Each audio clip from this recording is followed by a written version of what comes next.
آپ نے اکثر دیکھا ہوگا ہمارے زمانے کا ایک رواج ہے، رسم ہے، ہمیشہ جو چھوٹے لوگ ہوتے ہیں وہ ہمیشہ بڑوں کی تعریف کرتے ہیں کہ ہمارے بڑے ایسے تھے، ہمارے بزرگ ایسے تھے، ہمارے اسلاف ایسے تھے۔ یا موجودہ زمانے میں بیٹا جو ہے وہ باپ کی تعریف کرتا ہے، شاگرد جو ہے وہ استاد کی تعریف کرتا ہے، اگر کوئی مرید ہے تو وہ اپنے مرشد کی تعریفیں کرتا ہے۔ اکثر ہمارے ہاں جو چھوٹے ہیں وہ بڑوں کی تعریفیں کرتے ہیں، لیکن امام علی مقام اور حضور علیہ السلام کی آل پاک وہ عظیم مقام رکھتے ہیں کہ جن کا ذکر صرف علماء یا کوئی کتب ابدال یا غوث یا صحابہ کرام ہی نہیں کرتے۔ آپ قرآن مجید پڑھ کے دیکھیں، انما یرید اللہ لیذہب عنکم الرجس اہل البیت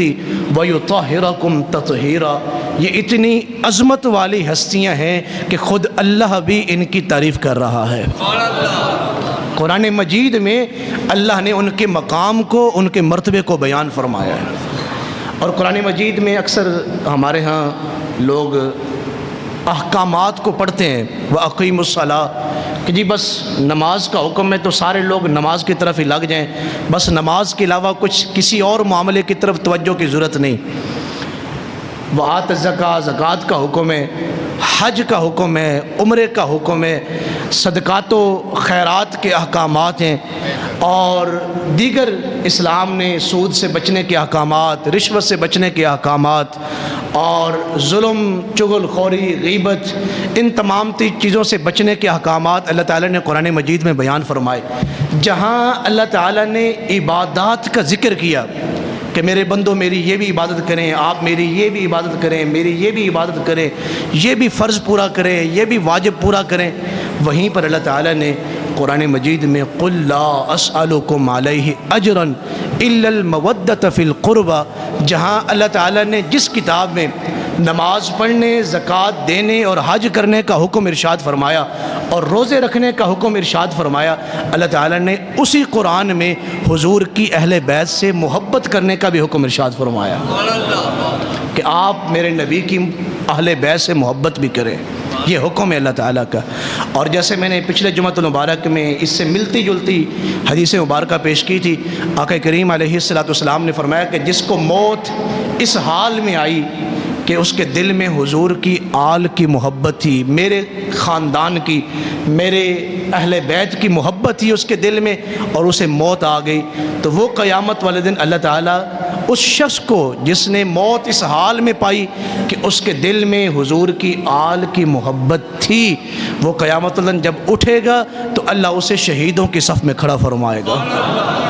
کتنی بڑی فضیلت ہے۔ اور سیدنا حضرت امام حسین رضی اللہ تعالیٰ عنہ کا ذکر کبھی مختصر لفظوں میں کرنا ہونا تو کتنی زیادہ احادیث ہم نے سنی، بیان کی کہ یہ وہ عظیم ہستیاں ہیں جن کو حضور نے اپنے کاندھوں پہ اٹھایا، اور ایک مرتبہ نہیں کئی مرتبہ اٹھایا، جن کے لیے حضور مسجد نبوی میں سواری بنے،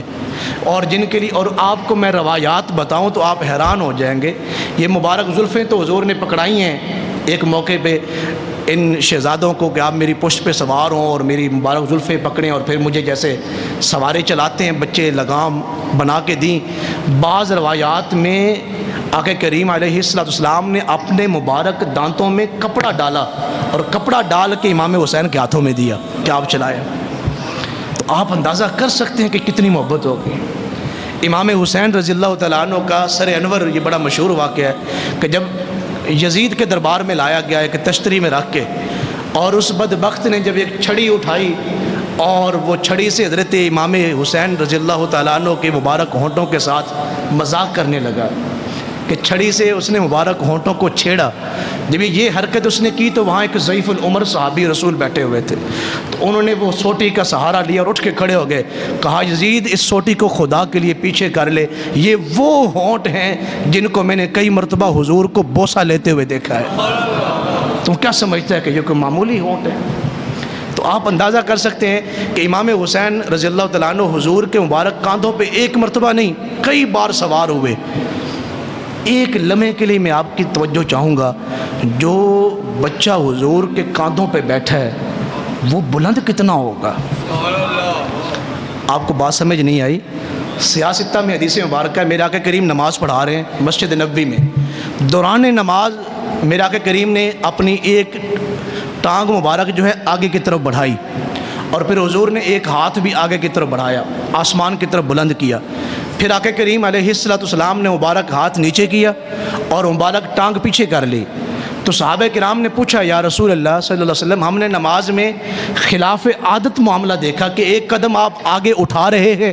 ہاتھ کو آسمان کی طرف بلند کر رہے ہیں، پھر ہاتھ کو پیچھے لا رہے ہیں اور مبارک ٹانگ کو بھی اپنی جگہ پہ لا رہے ہیں، یہ کیا معاملہ تھا؟ تو حضور علیہ السلام نے ارشاد فرمایا کہ میرے صحابہ، میں نماز پڑھ رہا تھا تو دوران نماز میری نظر جنت میں چلی گئی۔ حضور کہاں کھڑے ہیں؟ مسجد نبوی میں، مدینہ منورہ میں نماز پڑھا رہے ہیں صحابہ کرام کو، اور کیا ارشاد فرما رہے ہیں کہ میری نظر کہاں چلی گئی؟ جنت میں۔ وہاں میں نے انگوروں کا خوشہ دیکھا تو میرا دل چاہا کہ میں اس کو توڑ لوں، میں نے ہاتھ اس تک بڑھایا، پھر اچانک میری نظر دوزخ میں چلی گئی۔ وہاں میں نے دیکھا کہ میری کچھ امتیوں کو عذاب ہو رہا تھا، تو اس عذاب کی توجہ کی وجہ سے میں نے ہاتھ پیچھے کیا